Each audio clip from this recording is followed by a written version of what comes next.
Hi. I wanted to go ahead and get started a little earlier this morning and read my letter to Brayden. I am going to pause a couple of times within the letter just to give a little bit more context to a couple of the things. And I do want to also emphasize the fact that, some of the things that I say may not resonate with everyone. And some of the feelings that I feel can change on a dime. There are times when I find things to be really devastating. Sometimes things as simple as looking at his picture on the wall, but then there are other times that I will stand in front of it and stare at it for the longest time, like I can't stop looking at it. So that's the kind of part of the roller coaster of emotions that grief is to me. And I do very much so understand that it's very different for all people. So I'll go ahead and get started. My goal for today is going to be to try not to cry when I read this. I wish I could get through them without getting so emotional, but it's heartbreaking still, and it's heartbreaking to revisit these things. So I truly do hope that this is helpful for people to hear, to know that anything that you're feeling, whatever it is, like I mentioned before, it's yours to feel, and normal is normal for whoever that person is. My normal may not be your normal, but this is just to let you know that whatever you're feeling, it's okay. It's okay to feel it. So this is the 8th letter to Brayden, and this is December 2nd, 2024. Good morning, my sweet boy. It's December now, and it's really cold outside. It was in the 20s when I took the kids to school. They are excited for Christmas break coming up. I made it through Thanksgiving. It was so hard. I did go to the cemetery. I hate it there. I feel like people probably expect me to go there, and I do go, but I hate it. Because you are not there. I know that you were there with me because you went there with me, by my side, where you always are. But you don't live there.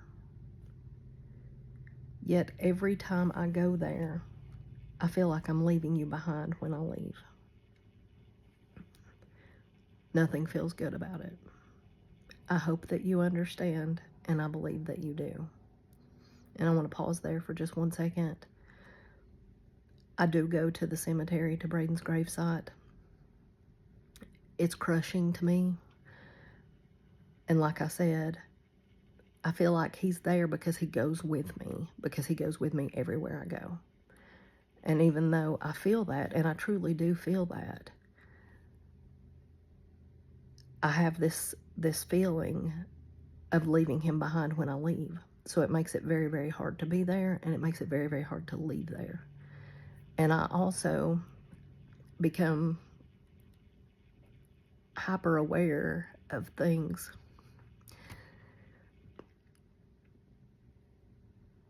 When I'm standing there, I think about things like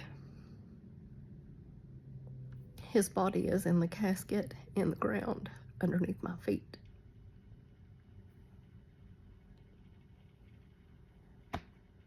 And I want to get on my hands and knees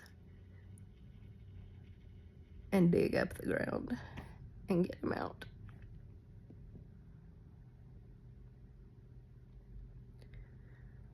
So it makes it very, very difficult for me to go there.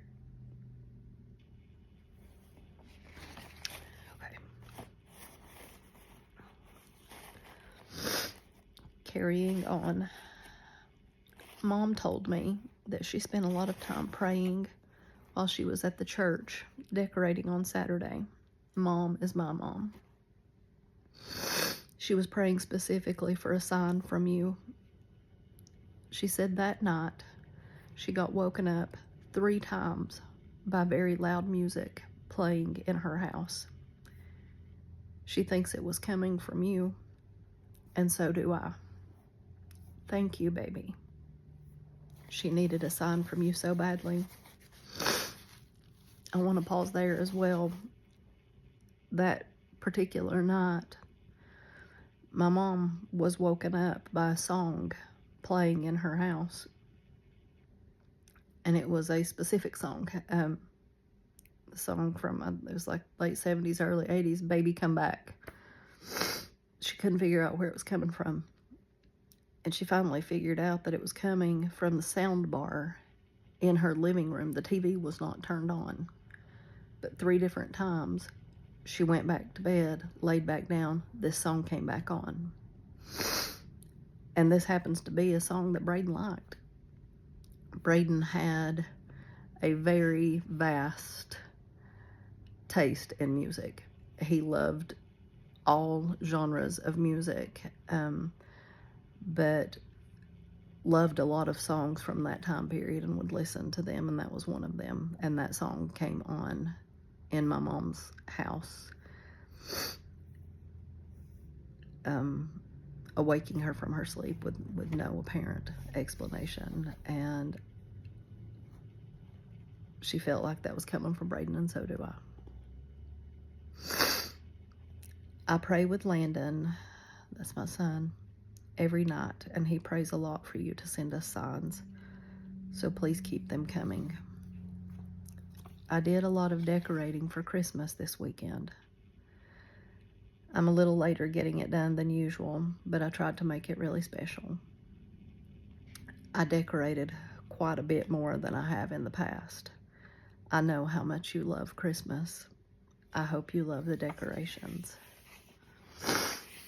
Brayden, I just feel so tired. My soul is tired. I want to make the most of my time. I know now how precious time is, and I don't want to waste a second of it on things that don't matter. I just don't have the mental capacity for it anymore. I'll be looking for you today, as I always do. Please be near. Sweet face, sweet words, sweet boy. I love you, Brayden.